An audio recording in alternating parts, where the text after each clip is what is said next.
Bonjour mes frères et sœurs en Christ et toute personne qui va écouter cette vidéo. Aujourd'hui, je vais vous partager une prophétie que j'ai reçue le 13 juin 2024. Eh bien, ça commence comme suit. Écoutez ma voix quand je vous parle. Vous criez à moi, mais vous ne m'écoutez point. Vous voulez me voir, mais vous fermez les yeux. Vous demandez, mais vous ne venez point à moi. Que celui qui a soif s'abreuve au fleuve d'eau vive. Cessez de me limiter. Commencez par chercher ma volonté et le reste vous sera donné. Alors, si je reviens au début de la prophétie, écoutez ma voix quand je vous parle, eh bien j'ai reçu un verset dans Job 33, verset 14. Donc, Dieu parle d'une façon puis d'une autre et on y prend point garde. Alors, Dieu a différentes façons de nous parler. Donc, parfois, c'est par un verset qui va nous ressortir dans la Bible. Parfois, c'est quelque chose que quelqu'un va nous dire. Parfois, c'est un doux murmure qu'on va entendre, soit dans nos pensées. Plusieurs façons que Dieu a de nous parler. Donc, il faut être attentif à cela. Ensuite, dans le livre de Jean, chapitre 10, verset 27, on peut lire « Mes brebis entendent ma voix. Je les connais et elles me suivent. » Donc, si vous êtes né de nouveau, ben, vous pouvez être certain que Dieu vous a déjà parlé. Enfin, il vous a parlé pour vous diriger vers la nouvelle naissance. Mais aussi, à partir de ce moment-là, mais Dieu continue de nous guider en toutes choses. Donc, vous êtes certain que Dieu vous parle à tout moment. Par la suite, vous criez à moi, mais vous ne m'écoutez point. Vous voulez me voir, mais vous fermez les yeux. Vous demandez, mais vous ne venez point à moi. Alors ici, je vais vous lire un passage dans 1 Jean, chapitre 1, versets 5 à 10. La nouvelle que nous avons apprise de lui et que nous vous annonçons, c'est que Dieu est lumière et qu'il n'y a point en lui de ténèbres. Si nous disons que nous sommes en communion avec lui et que nous marchions dans les ténèbres, nous mentons et nous ne pratiquons pas la vérité.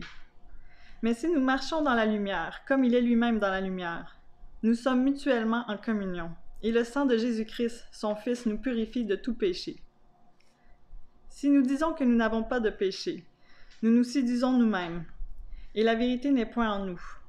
Si nous confessons nos péchés, il est fidèle et juste pour nous les pardonner, et pour nous purifier de toute iniquité. Si nous disons que nous n'avons pas péché, nous le faisons menteur, et sa parole n'est point en nous. Oui, parce qu'en fait, dans la parole, on comprend que tous ont péché et tous s'est séparés de la gloire de Dieu. Alors, oui, tous ont péché, donc il faut reconnaître, il faut s'humilier soi-même, reconnaître qu'on a péché et se repentir.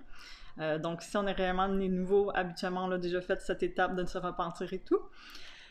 Aussi, c'est se confesser nos péchés à Dieu. Donc, reconnaître là où on peut se détourner. Il faut écouter le Seigneur aussi. Donc, si le Seigneur nous dit que telle chose, ben, c'est péché, eh bien, il faut s'en détourner. Donc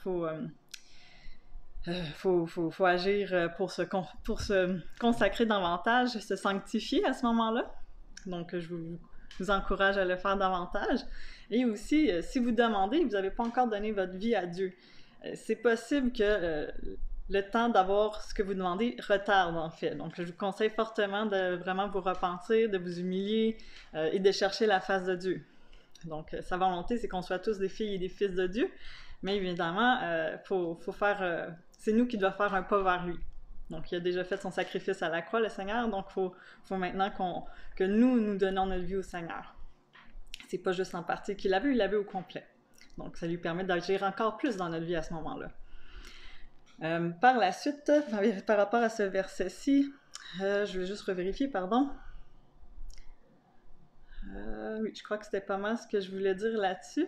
Donc, je vous encourage davantage à lire la parole, davantage à vous consacrer, à vous sanctifier également. Là. Donc, quand on a la vérité en nous, c'est parce qu'on a le Saint-Esprit aussi en nous.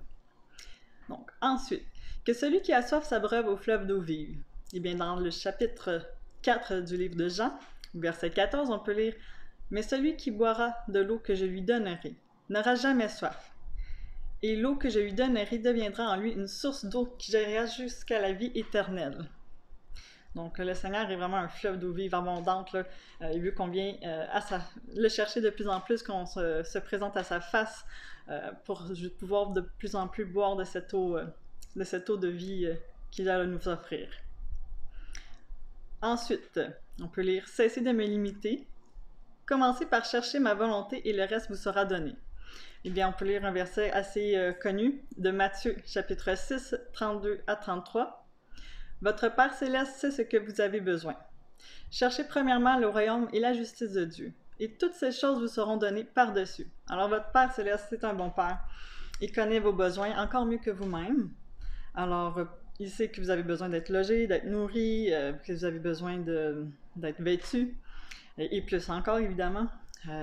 Notre Père céleste est au détail également dans notre vie, donc il sait qu'est-ce que vous avez besoin. Donc, si vous cherchez sa volonté, qui est entre autres de sauver les âmes, la guérison, la délivrance, la guérison de notre cœur, la guérison de notre corps, eh bien, vous pouvez être sûr que le Seigneur va faire tout ce que vous avez besoin, là, va répondre à vos besoins plutôt.